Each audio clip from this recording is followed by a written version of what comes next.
Hey, it's Patrick here. I hope you're having a great day. In this video, we are taking a first look at driving with GrubHub. I've been driving UberEats for about a year and I've done almost 1,000 trips. And I recently just started out with GrubHub here just to kind of see, pros and cons, if it's a better option. So I've been doing it for about a week. I've driven probably like 5 days. And yeah, so I'm gonna go ahead and give you some of my first thoughts and kind of how it works and how it looks and just the whole process of signing up.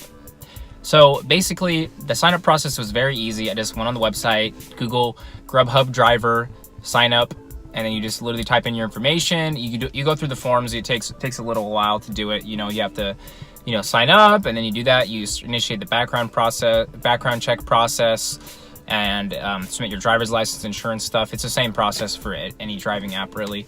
It was pretty easy. It only took me 5 or 10 minutes to complete the sign up process, and then you just have to wait a couple days for the background check and for them to verify your ID and insurance and all that.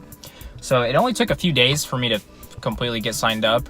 And then from that point, once you're signed up and everything is approved, they give you a little video tutorial thing on how to do it. They made it seem like I was gonna have to go to attend a seminar thing, like attend a little meeting teaching me how, but it was just an online video sequence basically, and it's pretty informative. It's pretty easy. If you have any experience with other driving apps, then it's very, very straightforward. It's really not that hard. I thought it was going to be pretty different from UberEats, but it's pretty much the same thing. The app just looks different, and you just got to familiarize yourself with the app, and that's pretty much all you got to do. So basically, once you complete the online training, they have you set an appointment to actually go to an office and pick up these bags. I actually got more of them in the mail too somehow. But yeah, they'll give you bags. They'll give you free GrubHub t-shirts and hats and stuff. You don't have to wear them. They make it seem they want you to wear them, and that's kind of the vibe I was getting, but it doesn't matter at all, really. I've seen a couple of drivers wearing them. I've seen a lot of drivers that don't wear them. I've seen drivers without bags, but they tell you you're supposed to have bags. I actually never use bags for Uber Eats, but after getting these, I actually like these a lot. I thought it was going to be annoying, and I thought it was going to be a hassle to constantly carry this bag around, but it's actually very handy. Especially in rainy Washington here, it sucks when the food gets wet. I had like 2 bad reviews just because I think the food got wet one time, like a year ago. I have like 99% ratings on Uber with like 1,000 trips, but the bag really does help. And actually, I still drive Uber Eats. I'll talk about this later, but I still drive Uber Eats as well. I think the GrubHub and Uber Eats combo is really good. But we'll get to that later. That's a whole nother video. But like I said, you just get the equipment here. I had to schedule an appointment, and basically I went there, and the appointment was also for them to help me install the driver app, but I had no problem doing that myself.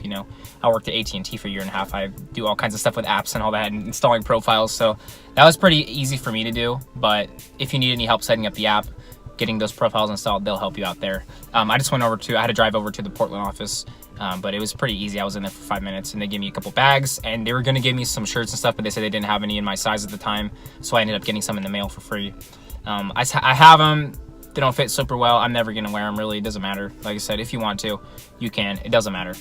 As people see that giant GrubHub bag, they know you're a driver. It's not like you need a uniform for them to know you are. Even with Uber, it's kind of funny. I actually had a lot of employees at restaurants come in, and they see me holding the phone, and like, "You're Uber, right?" I'm like, "Yeah." They're like, "Yeah, I see you with that phone in your hand." They always have the phone in their hand, so it's kind of funny. But yeah, that's pretty much it. Once you sign up the process, get the bags, you're pretty much ready to go. And what I like a lot about GrubHub is the fact that they give you schedules. So it's a little bit different with Uber Eats. You just go online whenever the heck you want. Any driver in the whole city is online, no matter how many drivers are out at a time. It's just based off of how many drivers and how many orders are coming in. So you could have a very busy day, but if there's a ton of drivers out, you're not going to get that many orders, and not make that much money.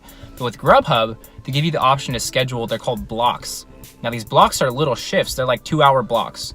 Some of them are like 2.5 hours. Some of them are like an hour. So they're like 1 to 2, 1 to 3 hour shifts, I think. So basically, each week at Thursday at 2 o'clock, they release the schedule for the next week. Now it's first come, first serve. You gotta hop on there and basically just boom. You just reserve these blocks and you hit done, and then you have a schedule for the week, right? It's because you have these different blocks, so you have a kind of a schedule, and you can do however many blocks you want in a day. I think I've done like a couple in a day. It's like 4 hours straight, and during those blocks, You know, you can go online whenever you want with GrubHub too, but during those blocks, if you're scheduled, so there's a limited number of blocks for each driver, right? For each, you know, specific block, there's like 5 remaining. Say for example, there's like, you see some of it says like 5 remaining shifts for this block, right? So 5 drivers can take that shift. You know, I'm sure it starts out with a lot more, but during those shifts, you are guaranteed to make a certain hourly wage. So if you got 0 orders the whole hour, you still get paid. For me, it's 11 something in Washington. I think it's based on your area, you know, based on your state, probably that kind of thing. But if I were to get no orders on my shift for 4 hours, I would still make $44, like $45, you know, which isn't great for 4 hours, but still it's better than nothing. If it's an Uber and you don't get only anything for 2 hours, you make 0. So that's what's really great about GrubHub, which I like. And I kind of like the schedule shifts and that whole process there too. So like I said, you know, and you get the shifts. And then also when you're on the shifts, not only do you guaranteed make that minimum, but you're going to have orders coming in. I've never got an hour on a shift without any orders. I did go almost an hour without orders when I wasn't on a shift though, which is why I was going to talk about Uber Eats in conjunction with GrubHub, because like I said, when you're not on a shift, that's when I'll have both of them online actually, and I'll just go with whatever. And usually Uber's very busy when you're not on a shift, as compared to GrubHub. So with basically the gist of GrubHub is when you're on a shift, you're gonna make a bunch of money. You're gonna make a bunch of orders. I will say that every individual order pays a lot more than Uber Eats does in general. Like, I think the very, very minimum I made on an order was like $8 on GrubHub, and Uber Eats I've easily made $4 on an order if it's really close to the house. It depends on the distance. But yeah, it's just a better system. You know, it's like, I like the structure of it. Like I said, you know, it's still completely independent, still completely free, like Uber Eats. I don't have a boss. I don't have, you know, like technically I have a schedule, but I make it myself. You know, if I don't want to drive for 2 weeks, I just don't have to schedule it. If I want to drive all week, I can schedule it. If I want to drive in the evenings, I can schedule it. If I want to drive in the mornings, I can schedule that. And you do get a little bit of penalty if you drop your shifts, but you have like a rating on like attendance and stuff. And another cool thing about GrubHub is if you perform well, right? If you have 100% attendance on your blocks, if you have 100% acceptance rate on your orders, the more you do, you get a higher ranking in the program level. It's called a program level. Now, when you get higher, you actually get more opportunities. So you get first priority on scheduling your blocks if you're like a high level. So basically, the higher the level, they're the first people who get to go and pick the blocks, and it's just available to them before everyone else. And you also get opportunities for catering jobs. Now, I don't know if this is even available in my area yet, because I'm not at that point yet, but depending on what area you live in, most likely if it's at a big city, then for sure.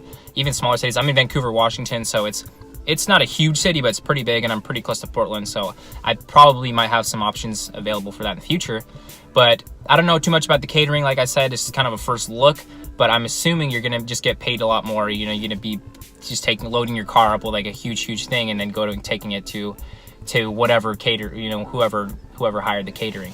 So there's a lot of cool opportunities. With Uber, you get absolutely no rewards for sticking with them, for performing well, other than the fact that if you do bad, you'll get kicked out. That's pretty much it. I believe with Uber, if your rating drops under 85%, they'll kick you out. Or if you have a lot of, incidents happening, they'll kick you out.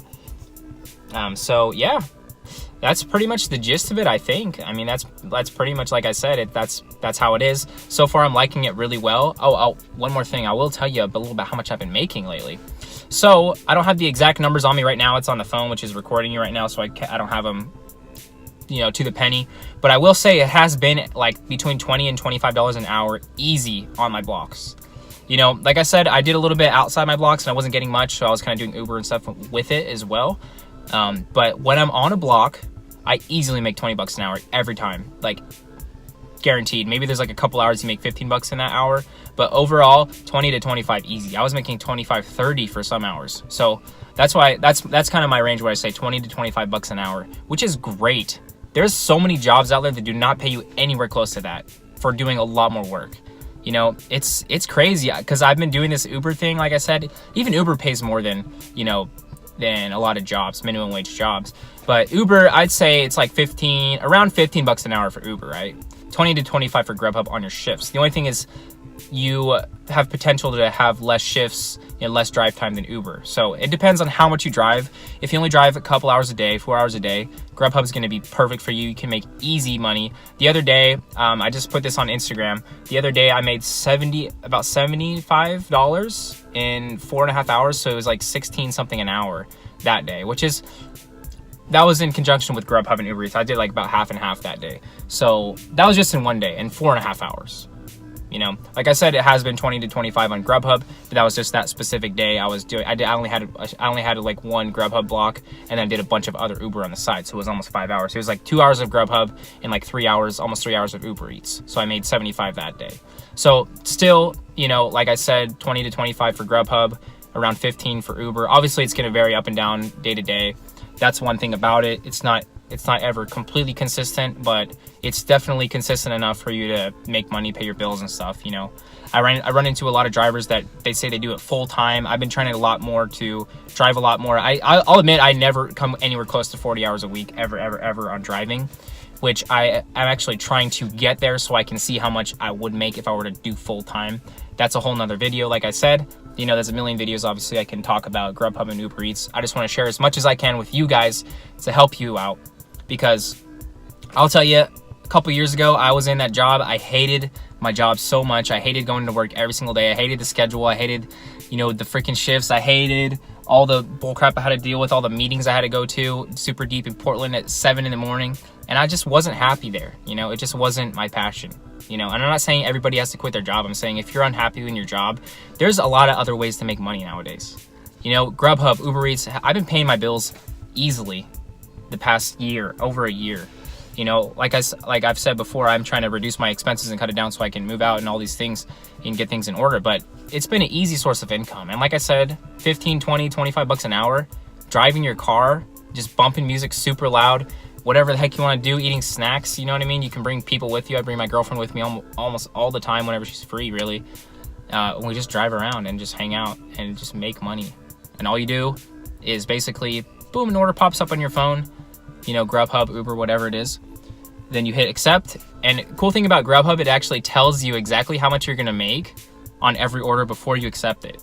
So you're like, boom, I got one order. It was like $25 for one order. I mean, I'd say on average, it's like 10 to 15 per order, which is a lot better than Uber. It's like 5 to 10, 5 to 8 actually. I haven't even had a $10 trip in a long time in Uber. But it all depends on tips too. You get a lot more tips with GrubHub too, just based on the system on the app when they order it. It's a little kind of hard to explain, but it's just a better system and you're a lot more likely to get tips with GrubHub. And you also get tipped before they order as well, instead of afterwards. Because a lot of people with Uber, they order the food and they can tip you at the door or they can tip you on the app later. But with GrubHub, as soon as they place the order, ask them how much they want to tip you. So you get tipped beforehand and you know exactly how much you're going to make before you even start driving to the restaurant. So that's another really, really cool thing about GrubHub. It's just a really, really nice system. There's a lot of things I like better than Uber. But like I said, that's pretty much the gist of it. You know, that's the first look driving at GrubHub. I'll do more orders. I'll do more videos later on talking about my experience with GrubHub and how it's going. But like I said, it's looking like a really great opportunity. Definitely do it in conjunction with UberEats if you're going to try it out. Because like I said, I think that's perfect. I'll do another video talking about the duo there and exactly how to coordinate that whole thing. I'll do more videos about tips and tricks on driving, you know, like different things you can do, all kinds of things like that. Anything of value I can share with you, I'm going to share it. Like I said, guys, I'm just trying to help you out. I was in a terrible situation, and being able to drive and do these things has brought me freedom, and it's brought me happiness, and it's made my life just a lot easier. You know, even though I'm driving around all the time, it's nice, it's enjoyable, I'm free. You know what I mean? I don't have to worry about anything. That's all for now, guys. If you enjoyed this video, leave a like and subscribe. Got plenty more coming soon. Anything of value I can share with you, I'm going to share it. Have a great day. Peace out.